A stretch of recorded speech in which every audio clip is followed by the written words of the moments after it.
Ang Diyos ang may akda po ng ating buhay. Nalalaman niya ang nilalaman ng bawat puso at isipan po ng tao. Talos sa Diyos kung anuman po ang nangyayari sa ating kalooban.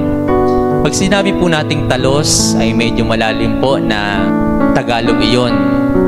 Talos, ibig sabihin ay batid, alam. Alam ni Jesus ang saloobin ng bawat puso ng tao. Nahihirapan ba ang iyong puso dahil sa iyong pinagdaraan ng problema? Alam po iyan ni Jesus. May problema ka ba sa iyong pamilya? Talos yan ni Jesus. May problema ka ba sa iyong sarili? Sa iyong jowa? Talos po iyan ni Jesus. Yung ating mga kasiyahan, yung ating mga kalungkutan, yung mga hamon sa ating buhay, alam ni Jesus lahat ng iyan.